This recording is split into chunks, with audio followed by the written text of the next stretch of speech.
আল্লাহর পাগল আসেনি? ইব্রাহিম ইবনে আদহাম রাহমাতুল্লাহি আলাইহি তিনি ঘুমায়া পাবেন রে আল্লাহর মারিফতের আশায়, চিন্তায় ধ্যানমগ্ন হইয়া যায়। কিন্তু না, আল্লাহর লীলা বড় বুঝা দায়। আল্লাহর লীলা বুঝা বড় কি ভাই দায়। এই জন্য আল্লাহ পাক রব্বুল আলামিন একটা খেলা খেলবেন ইব্রাহিম ইবনে আদহামের সঙ্গে। ইব্রাহিম ইবনে আদহাম ঘুমাইছে, চিন্তা করতেছেন আল্লাহরে কেমনে তালাশ করা যায়, আল্লাহকে কেমনে পাওয়া যায়। রাজকীয় হালতে রাজার অবস্থায় ঘুমাই রয়েছে, নরম বিছানায় ঘুমায় ঘুমায় আল্লাহকে পাবে, চিন্তা করতেছে পাওয়া যাবে নাকি। তাহাজ্জুদের সময় হইলে ঘুমায় থাকলে আর আল্লাহরে পাওয়া যাইব, আল্লাহরে পাওয়া যাইত না। ইব্রাহিম ইবনে আদহাম চিন্তা করেন আল্লাহরে কেমনে পাওয়া যায়, কেমনে আল্লাহরে পামু। নরম বিছানায় শুয়ে রয়েছে, হঠাৎ কইরা আওয়াজ আসে রে ছাদ থেকে, ঠক ঠক কইরা বলেন না সুবহানাল্লাহ। এই ঠক ঠক আওয়াজ শুনিয়া ইব্রাহিম ইবনে আদহাম বলে, কেডা রে তুই কেডা, আমার ঘুমটা ডিস্টার্ব করতেছস? এমনি তো রাগে ফায়া, আল্লাহরে ফাইনা খুঁজে ফাইনা। ইব্রাহিম ইবনে আদহাম বলে, কে তুমি, কে ভাই, আমার একটু কম না কে। আওয়াজ আসে আমার একটা ঘোড়া হারাইছে, জমিনে একটা ঘোড়া হারাইছে, আমি তালাশ করতেছি। আরো সেচ্ছে, এমনি তো ঘুমটা মাটি করছে, আবার কয় ঘোড়া হারাইতেছে, ঘোড়া খুঁজতেছে ছাদের মধ্যে। আপনার মসজিদের ছাদের মধ্যে ঘোড়া উঠে।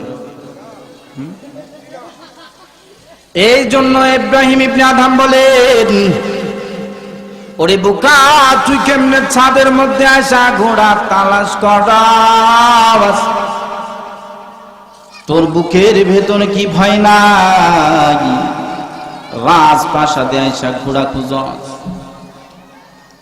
ইব্রাহিম ইবনে আদহাম একবার বলে বোকা, দুইবার বলে বোকা,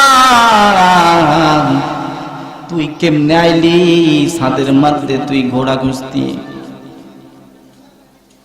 বলে, ইব্রাহিম আমি ছাদের উপর যদি ঘোড়া তালাশ কইরা বোকা হও, তাইলে তুমি কত নাম্বার বোকা? নরম বিছানায় বইয়া আল্লাহরে তালাশ করো, তুমি কয় নাম্বারে বোকা? সুবহানাল্লাহ কন্যা।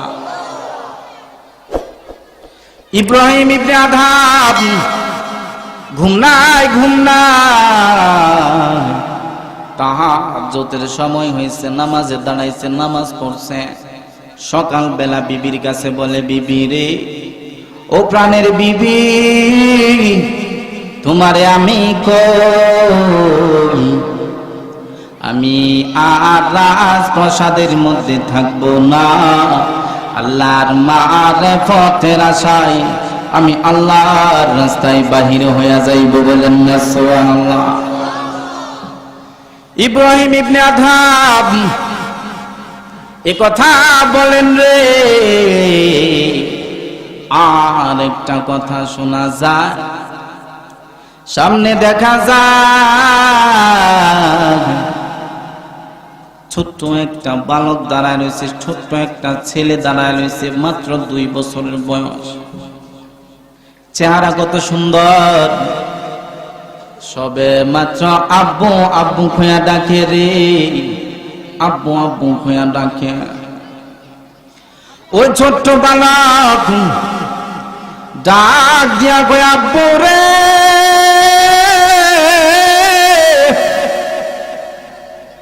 কি জানি কইব, আর কোনো কিছু বলে না। ইব্রাহিম ইবনে আদহাম চোখের পানি আর ধরে রাখতে পারে না। রাউজ নামক কিতাবের মধ্যে বলেন ইব্রাহিম ইবনে আদহাম কান্নায় বিচলিত হয়ে গেছে। ছেলের দিকে তাকাই আর হুজুরে কলবের মতো মাথাটা নিচে ঝুঁকায়া আল্লাহর মারিফতের কথা চিন্তা করে ইব্রাহিম ইবনে আদহাম অবশেষে বলেন, আমি রাজপ্রাসাদের মহব্বত ছাড়লাম, আমি আমার স্ত্রীর মহব্বত ছাড়লাম গো, আমি আমার সন্তানের মহব্বত ছাড়লাম একমাত্র আল্লাহর জন্য। বলেন না সুবহানাল্লাহ। কিতাবওয়ালা বলেন হজের মৌসুমে মানুষেরা যখন হজ করতে যায়, হাতেমে কাবার চতুর্পার্শ্বে যখন মানুষেরা তাওয়াফ করে, একবার হাতেমে কাবার পাশে দাঁড়ায় আছে একটা বালক, খুব সুন্দর সুশ্রী বালক রে।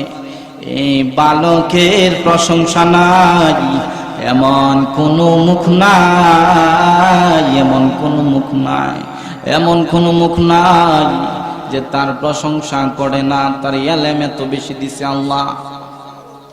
ইব্রাহিম ইবনে আদহাম এই বালকের কথা শুই না গিয়া দেখলে, দেখার মাত্র ইব্রাহিম কান্দে আর সারে যার কান্না করে কান্না করে কান্না করে, কাছে যায় না, কান্দে কান্দে কান্দে রে। কান্না দেখা আব্দাল বলতেছে, ইব্রাহিম ইবনে আদহাম আব্দালদের মধ্যবর্তী অবস্থানের মধ্যে ছিলেন। একটা আব্দাল বলতেছে, ইব্রাহিম আমি কইতাছি তোমার 20 বছরের ইবাদত মনে হয় দুনিশাত হইয়া যাইব। এরকম লোক আছে না? হুজুর যদি একটু এমনি চা তেলে হুজুর আজকে চাইছে রে, এমন চাওয়া চাইছে আজকে শেষ করে লিখো, আছে না নাই? আজান দিতেছে, হুজুর আজান দিব নাকি?